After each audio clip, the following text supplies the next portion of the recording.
There we go. What's What's up, going bro? on, fam? How you doing, King? Life is good, man. Foes, You man. know, salute.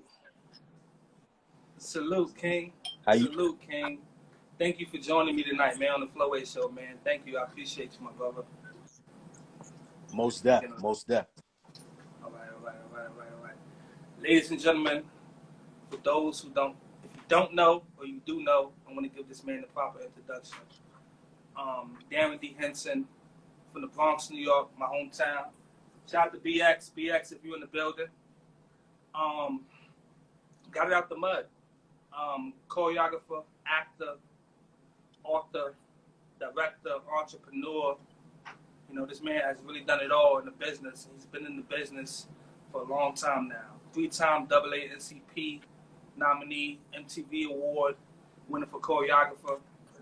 Man, salute to you, King. Salute to you for all the work you've been doing over the years, man. I know this year makes 20 years, right, since Soul Food? Wow. Yes, it's the 20th. It's the 20th year of Soul Food this year. Yep, wow. It made it 20 years in June. Wow.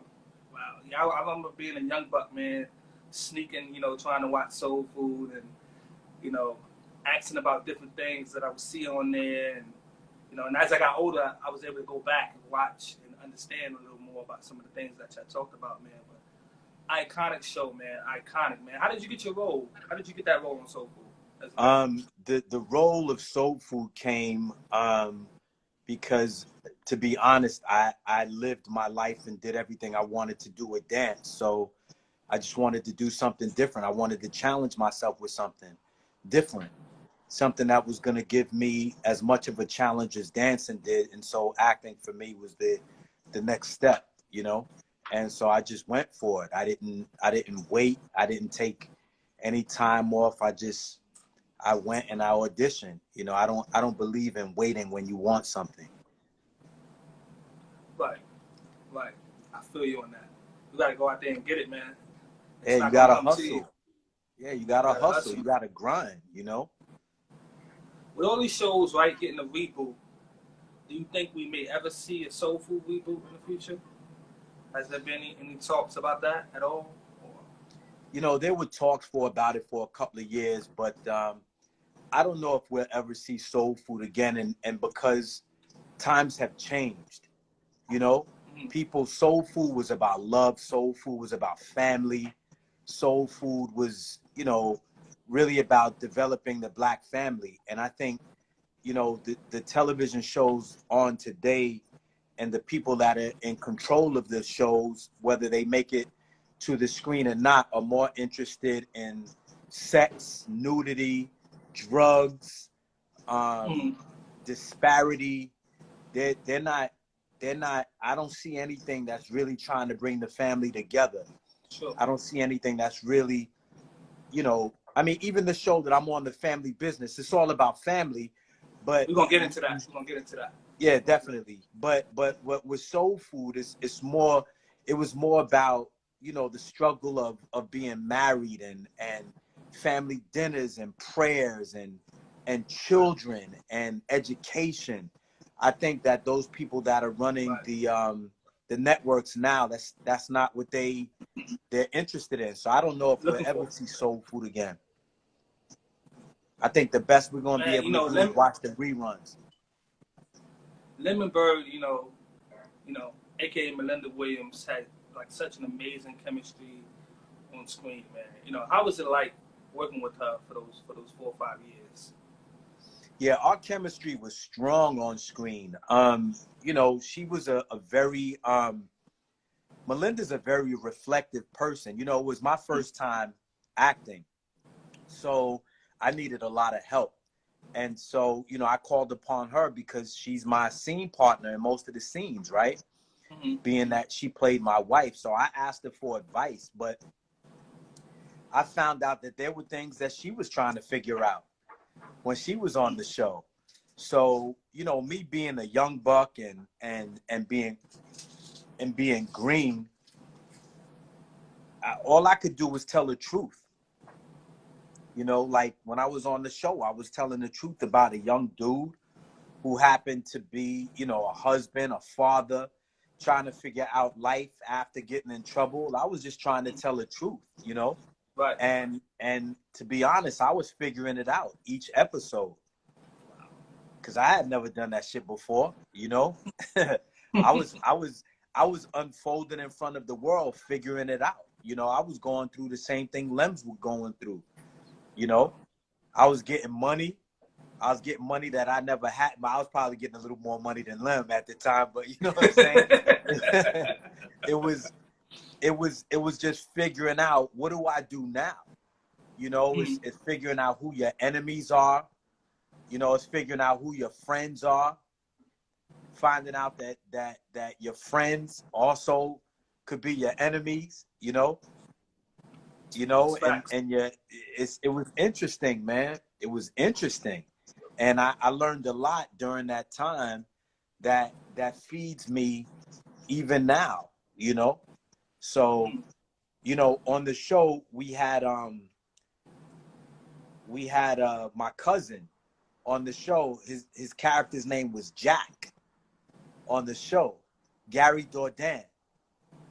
And, you know, that was my blood cousin, but on the show. But he used my character every chance he could get.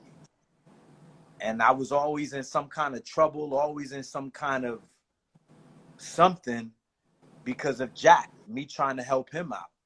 So, you know, in that way, art imitates life and life imitates art, because in some aspects I was going through that same thing in my life, you know? So it was really interesting to do the show and to learn while I was doing the show. How was that transition for you from being a choreographer to an actor? Like, you know, did you think that people would take you seriously? You know, I wasn't really focused. I didn't give a shit if people took me serious or not. Like, I promise you, I wasn't focused on that. It was, you know, I don't care what people think. Like, I don't, you know, it's like an old joke a comedian said. He said, "Why you bother me? You know, I don't go to McDonald's and bother you while you at work." You know what I'm saying? Hello. I don't really focus on what people are doing, how they doing it, when they doing it, why they doing it. I just do what I do. If you like what I do, you tap in. If you don't like what I do, turn it off. So I don't really, you know what I'm saying? I'm not really focused on what people think about my artistry. You know, it's like Erykah Badu said. She said, "I'm sensitive about my shit." And that's how I am, you know, with anything that I do. I care about everything that I do.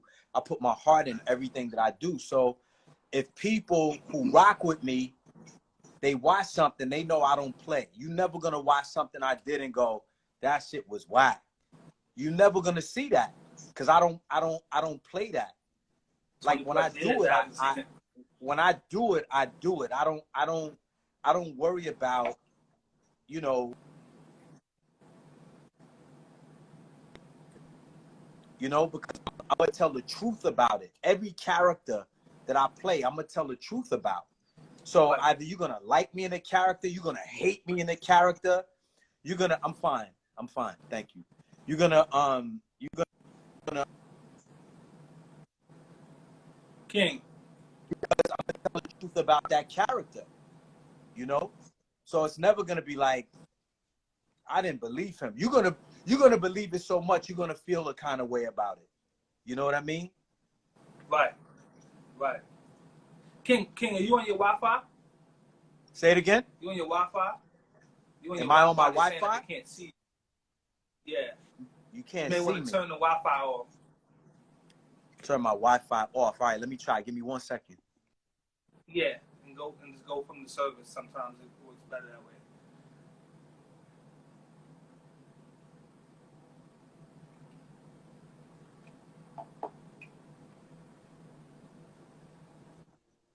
Hello? Is that better? Still frozen. Okay, that's better. There we go.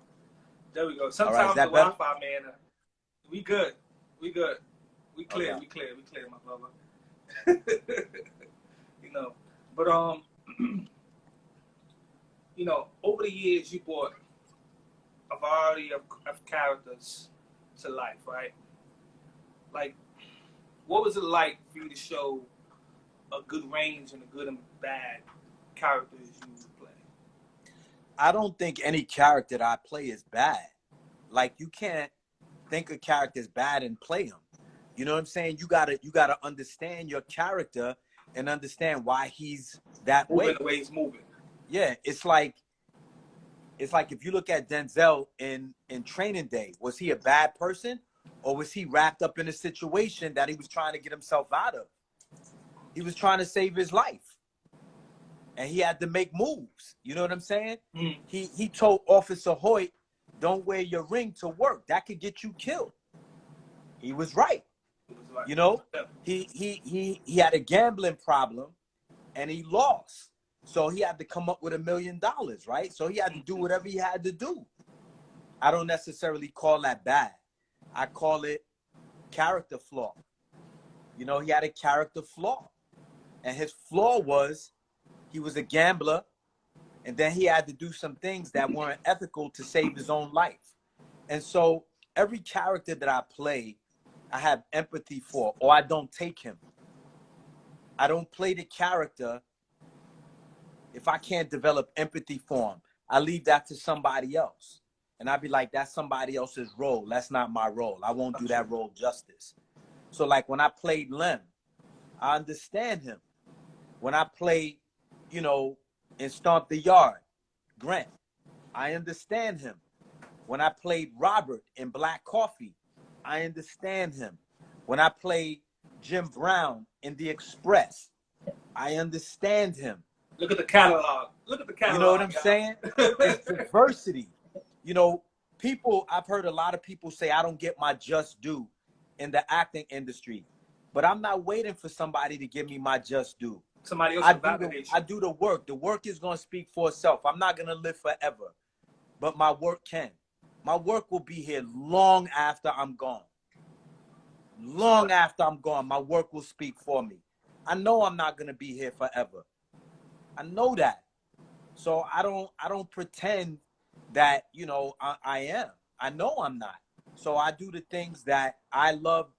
I do them with honesty. I do them with strength. I do them with emotion. I do them with the intention. I do them with clarity, you know? And so I focus on telling the truth. That's what's important to me. That's a fact. That's a fact, King. Let's talk a little bit about your role in family business, right? Who do you play? I play Orlando Duncan in the family business. And Orlando, you know, he's a guy who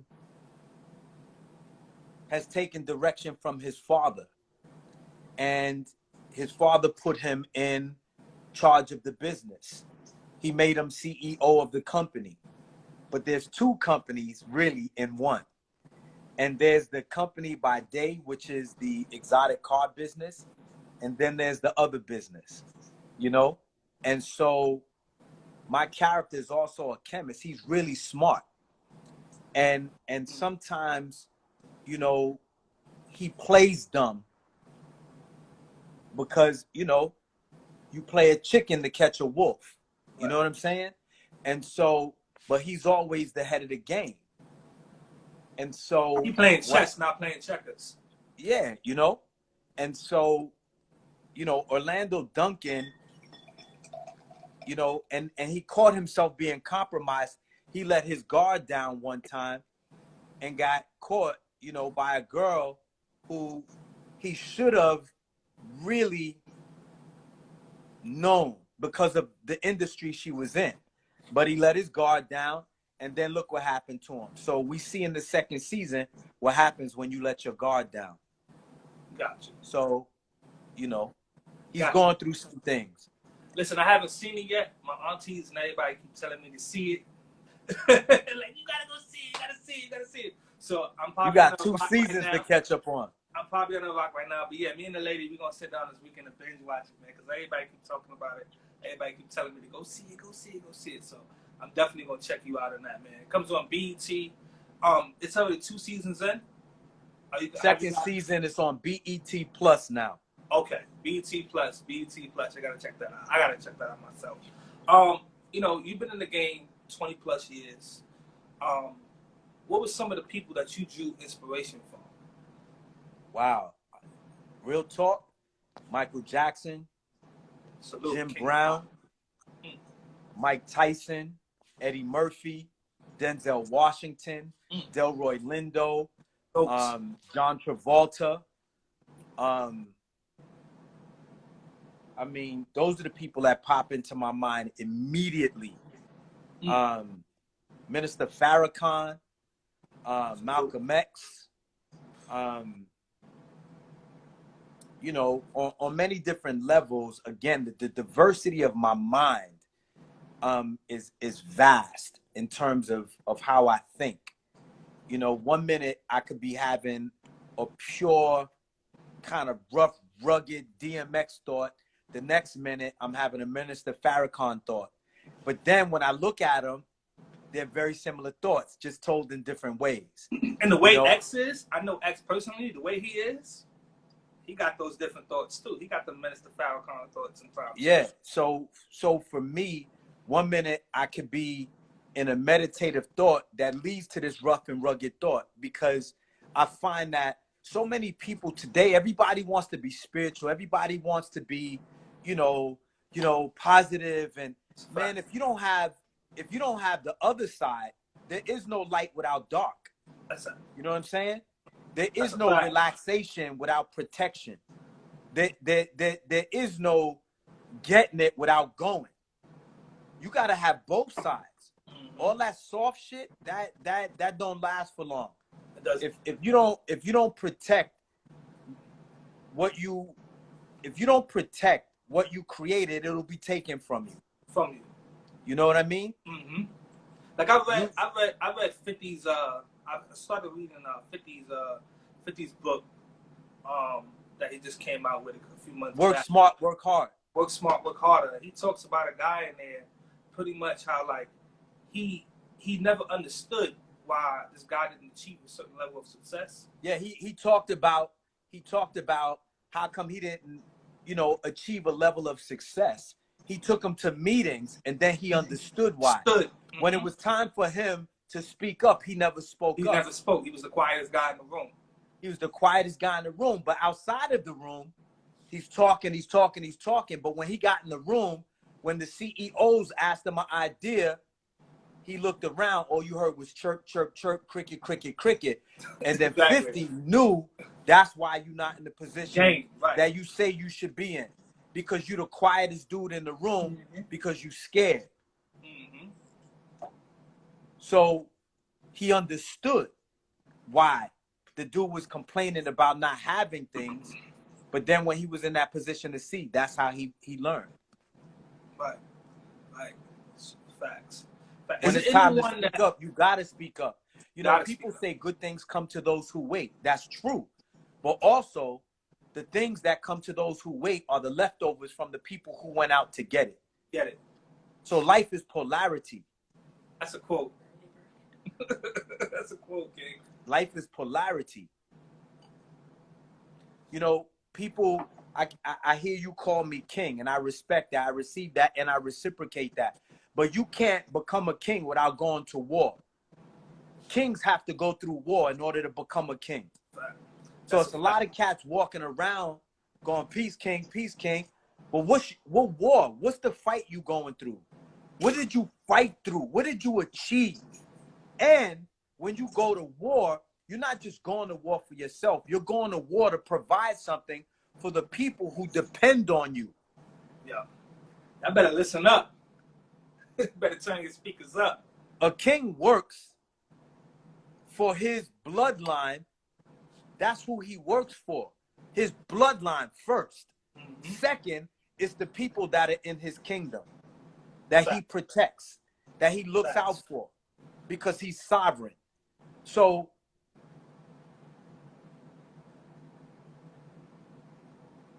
what is your fight? What is your battle? What is your intention? What did you wake up today for? What's your vision in life? What did you do today that makes you that king? And so I send that out to all the brothers out there who may question themselves or question another person. Question yourself first. And to all the sisters out there that throw around the word queen, I'm just saying, a queen has a certain faction and function.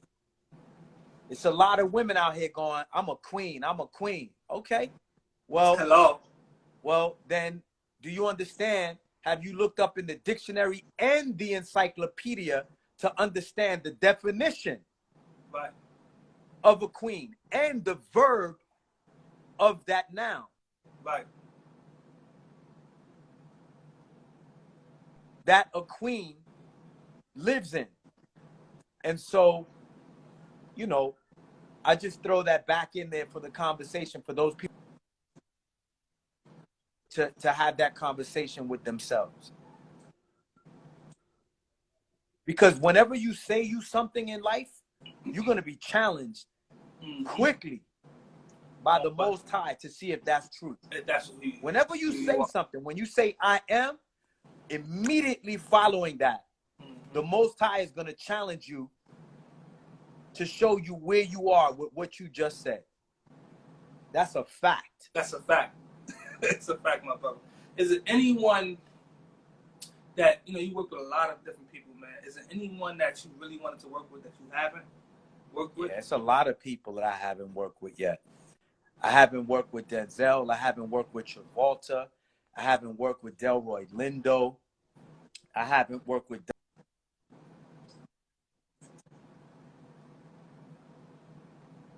You know, my dream came true working with Armand Desante and Ernie Hudson. But there's a lot of people, and most of the actors that I want to work with are veterans. Vets in the game. A lot of new cats, I'm like, whatever. You know, if I'm on set with them, it's all good. But it's really the old cats that inspire me because they do the work. You know? Put it in. They get it in. We foes. It's on my page, you'll see me having a conversation with Al Pacino.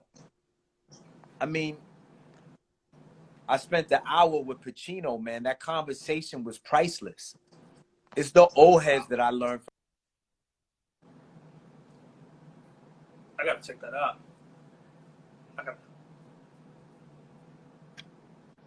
Are you there?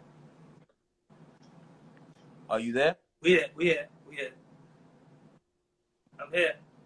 All right. We good? I said when you learn what to do, you also learn what not to do. So I learned from the young heads too, but I learned from the old heads. When you learn what to do, you also learn what not to do. That's a fact. That's a fact. Was there ever a role that you auditioned for that you really wanted that you didn't get? Because you've been in a lot of, you know, over a dozen films, plays, TV. Was there everything that you really wanted that you didn't get? You know what's interesting about that? The answer to that is yes.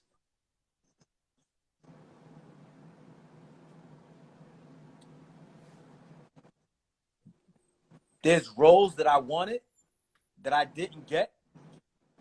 And when I saw the movie, I was like, oh my God, I'm glad I didn't get that. I thought it was going to be the total opposite. Like, hey, I wanted it.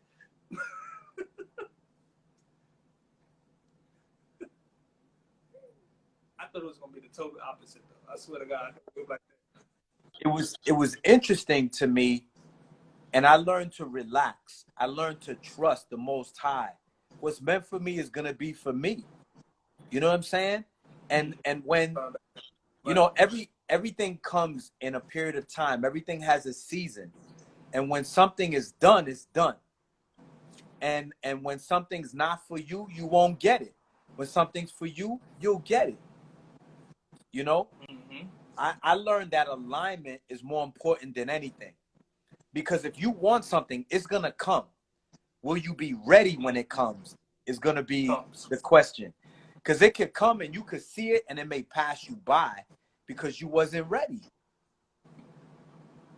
You got to be in alignment. Mm-hmm. Mm-hmm. And sometimes you got to know when to jump in the passenger seat.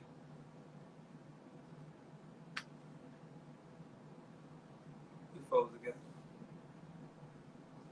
You can learn a whole lot from just listening. You know what I'm saying? And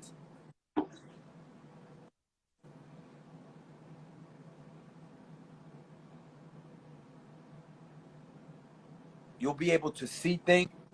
Just being quiet, you'll be able to see things. You'll be able to hear things that you normally wouldn't be able to hear and see if all you do is talk.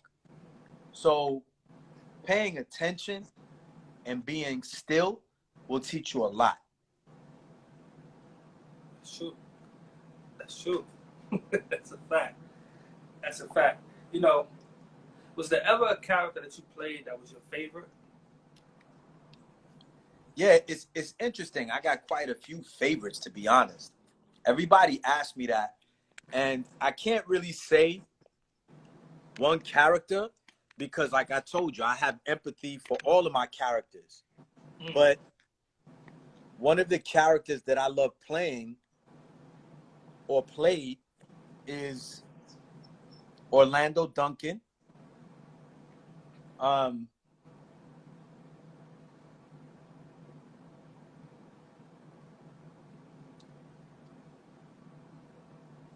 Bear with us. Bear with us. On Double Cross, I play a detective, and I always wanted to play a detective. So I love that. And there's stuff unfolding now that I can do as a detective that I really couldn't get away with another character. Gotcha. So they'll be able to see that in the second season on Double Cross. I love playing Orlando Duncan because he's that dude who's like, he's a boss. He's a creator.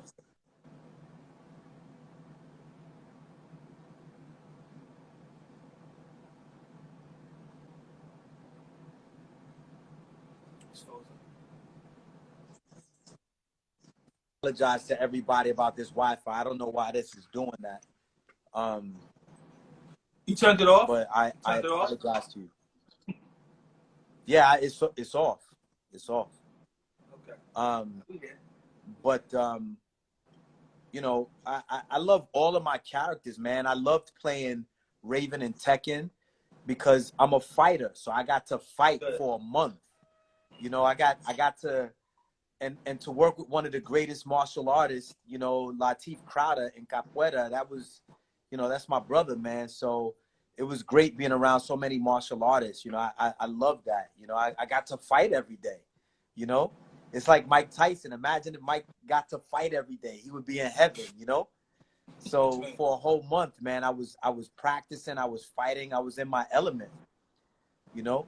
So, you know, I love that. I just love being creative, and I love being around creative people. I love being around people who go, let's do it. You know, it helps me to grow when you got people who push you, you know? Right. That's facts. That's facts. I want to get into a little bit of the choreographer side of things.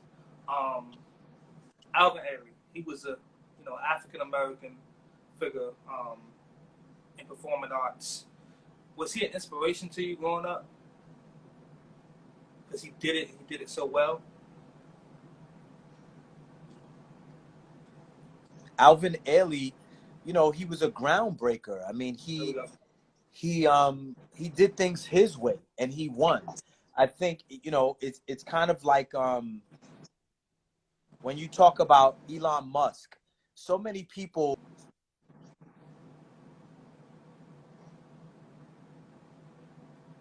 you know what I'm saying? It's like his way. Elon Musk did it his way. He's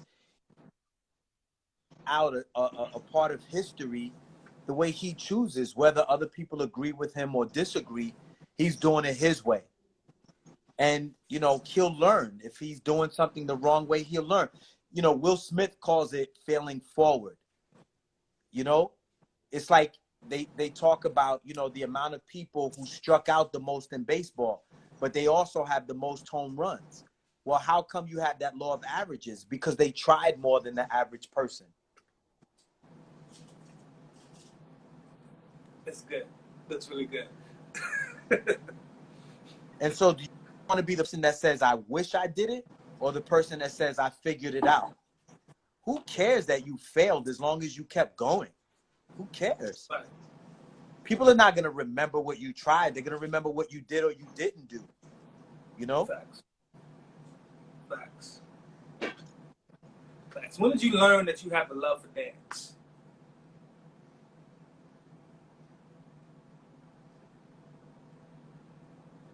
You frozen again. Bear with us. Bear with us.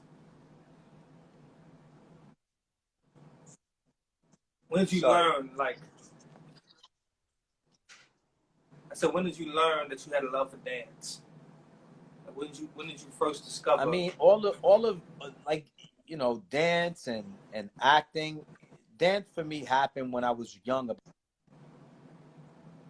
For me, when I was about 30. Being an author, writing books happened for me when I was about 33. You know, you fall in love when love happens. You find that I don't know, something just hits you, and it's something that you have to do. It's something that you have to experience. It's something that you have to communicate through. The way I look at it is dance, acting, writing. For me, it was just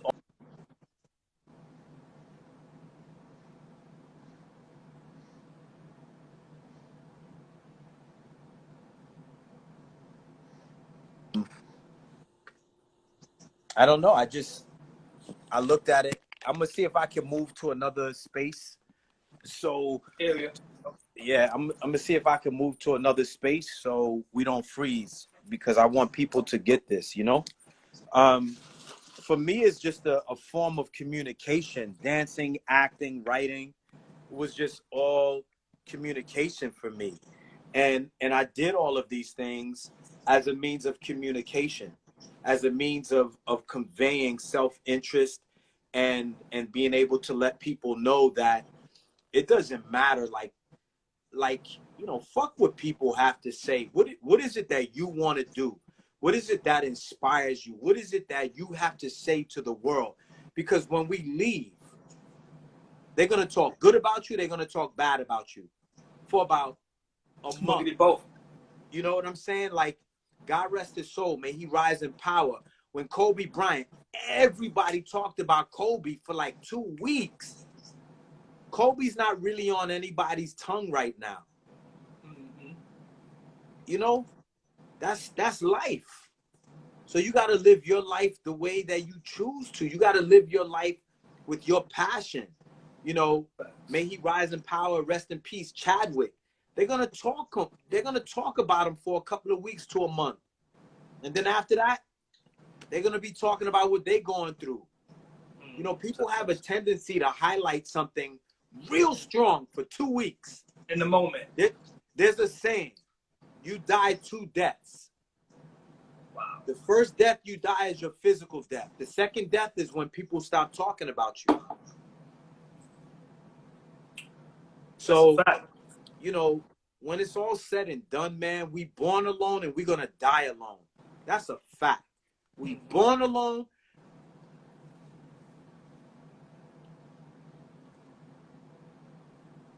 Be okay with being alone. Be okay with being with you.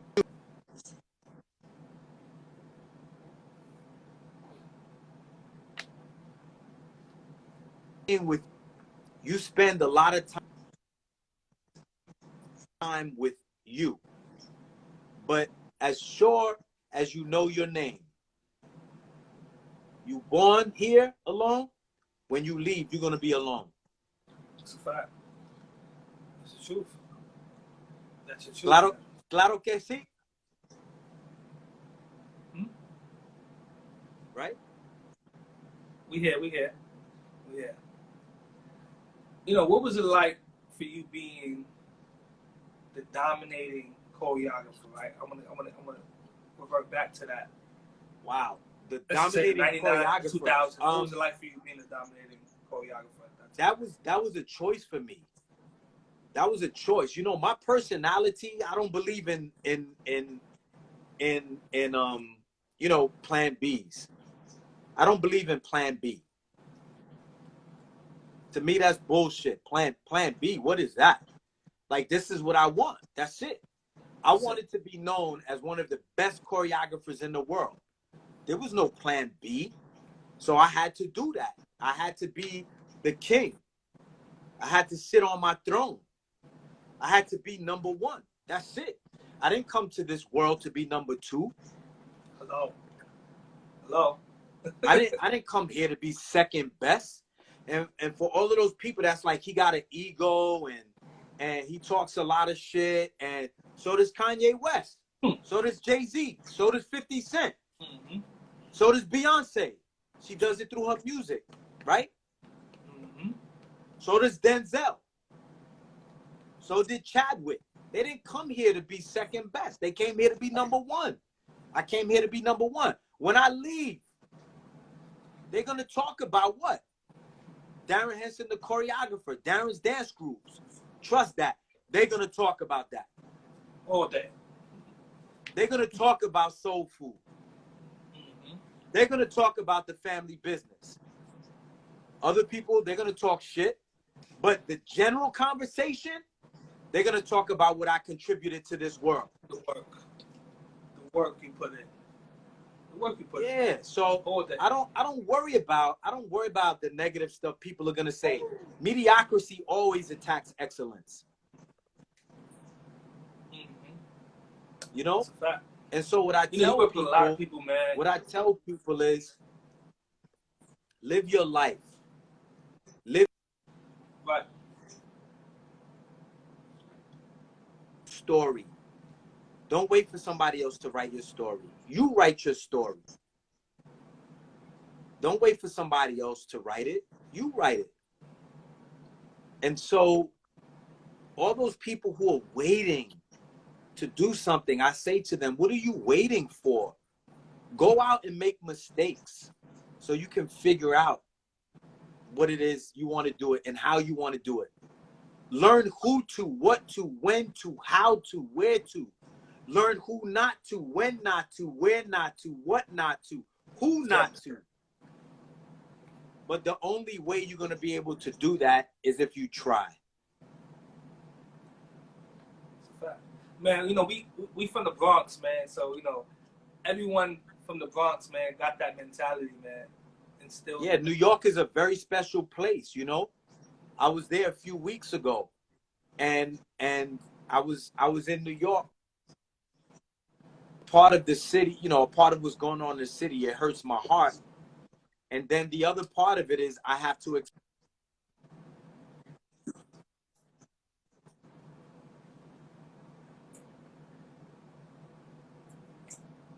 I accept what is and I keep it moving.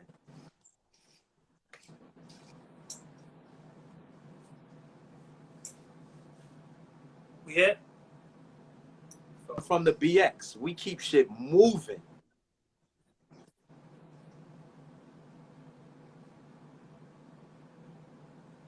You still with me? We here. We here. Bear with us, y'all. You know, Darrin's taking his time out to speak to us tonight. So I don't want to hear any bullshit in the comments out the Wi-Fi. We're doing all right. I want y'all to get the message, all right? Is it still breaking up? Okay. Is it still breaking up? It's good. It's good. It's good. It's less than when you was in another room. So I think somebody said your audio is not working. But I can hear you. My audio is not working? I can hear you, though, so I don't know what they're talking about. I think we should be good, though. Yep, keep it right there, man. You know, anybody that's listening to this and watching this right now, if there's technical problems, I apologize. But I don't control the Wi-Fi. I don't control what's going on in the air. I apologize. Right.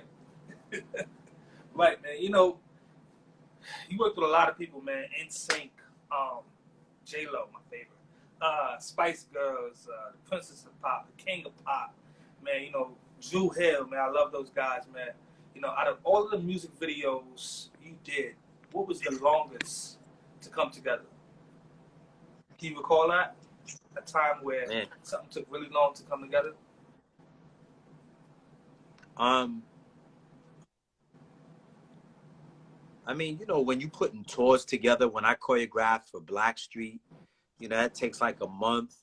When I was choreographing for NSYNC, that takes like a month. Britney took like a month. Everything takes time, you know, like you can't rush it. Sometimes you work something out. Like I remember when I was choreographing for Jordan Knight, you know, Give It To You. There was 3 different versions before we shot the video.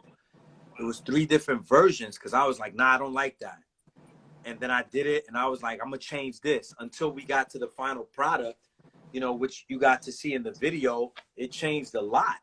So for me, it was just really about feeling good about the final product.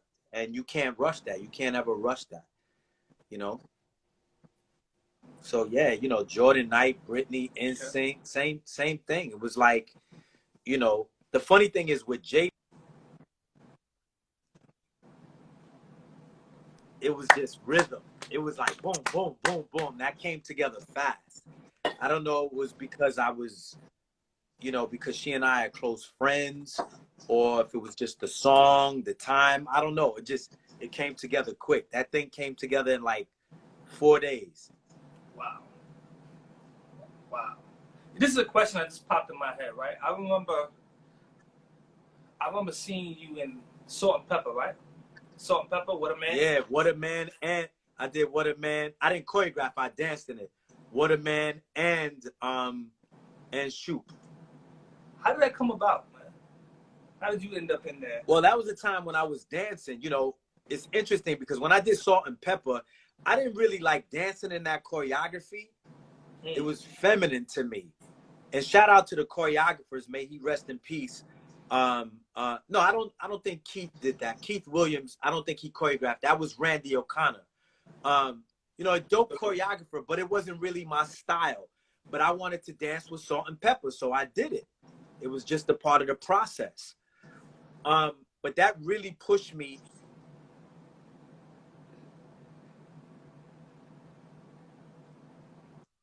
Working with Salt and Pepper really pushed me to becoming an independent choreographer because I was happy I got to work with them.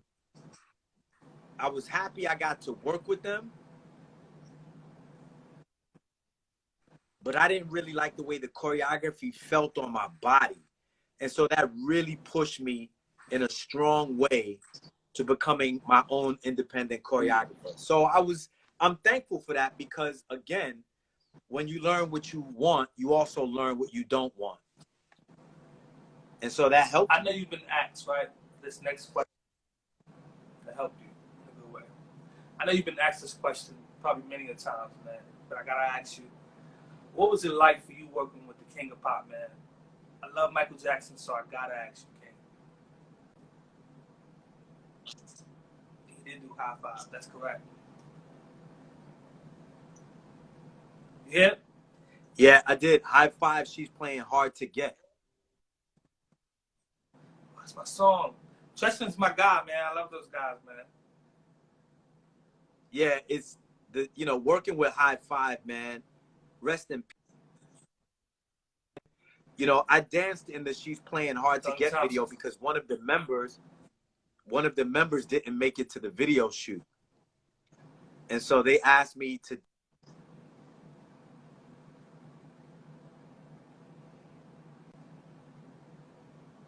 happen. I was so blessed that happened, and I love that video. And you know, again, I'm very thankful.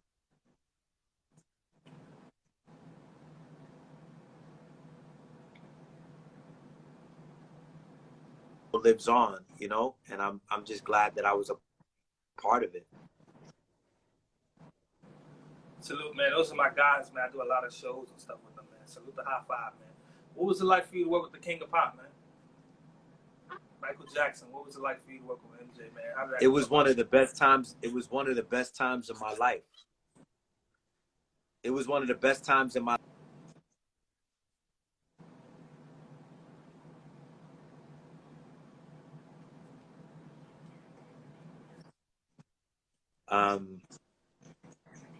it's something that will go with me to my grave in terms of gratitude to work with such an amazing artist and what I consider to be an angel. I feel like I met an angel in human form. And his words to me were very, very powerful and kind. You know, there were things he said to me that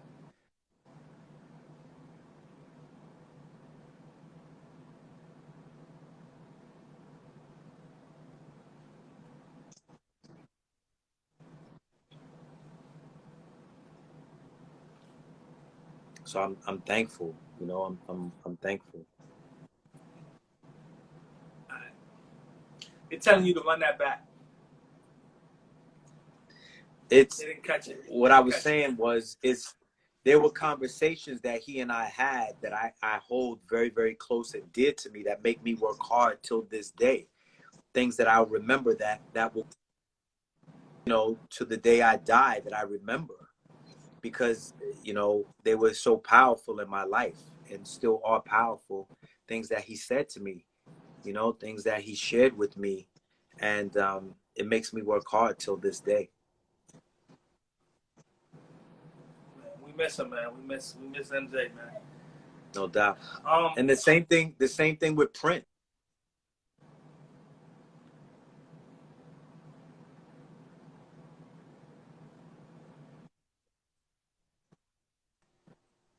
That he gave me, you know, Prince gave me so much.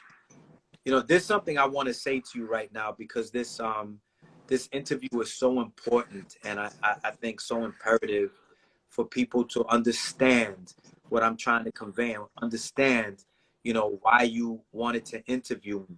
So I don't want it to keep cutting off, but this is what I want to say because I think I want to cut it short because I don't like that we keep getting interrupted by whatever this reception is. So I want to say that, you know, I'm proud of you doing what you do. I'm thankful that you interviewed me. And hopefully, even though this reception has done what it's done, that people get what I've been trying to say the whole time, which is don't wait in life, for tomorrow is promised to no woman or no man. Do what's in your heart and do it with passion. Live with passion and don't live with regrets. Never say I should have, I could have, or I would have. Get your ass up, live in the no excuse zone, and go do it. Wow. Y'all listening? I hope y'all heard that. I hope y'all really caught that. Man, you know, you gave some messages tonight, man. And, you know, we appreciate you, man. We love everything that you're doing and what you continue to do, man. Thank you for, you know, before I let you go, man, I gotta tell you that, man. We want to give you your flowers, man, while you're here, man. Thank you for everything you've contributed to the culture, man, as far as, you know, being an author, being an actor, being a choreographer, being an entrepreneur, man. Everything you have done, we definitely, you know, we appreciate you, man.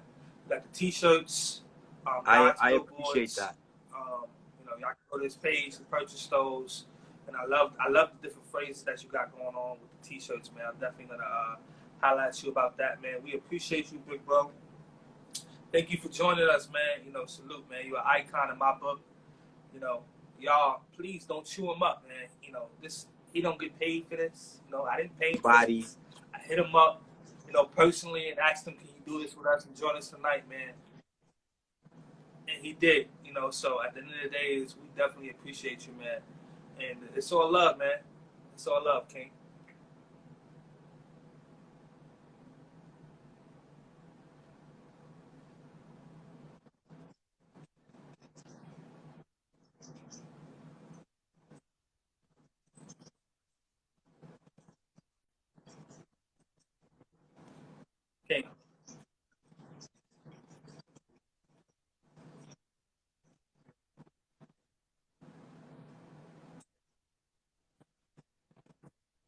through fear.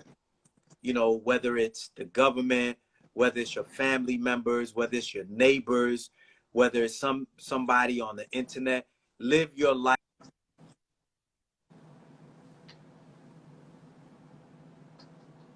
And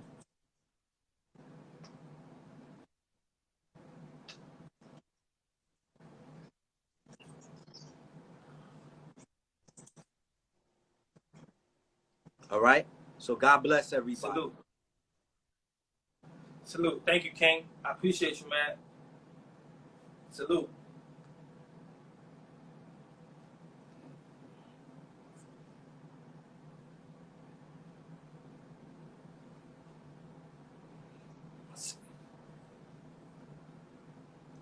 Let's stick around for a second.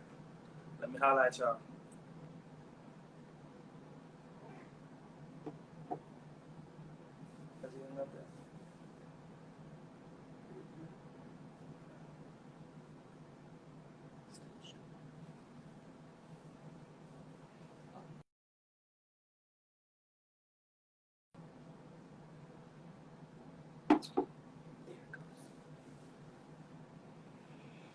Everybody, that was Darrin Henson.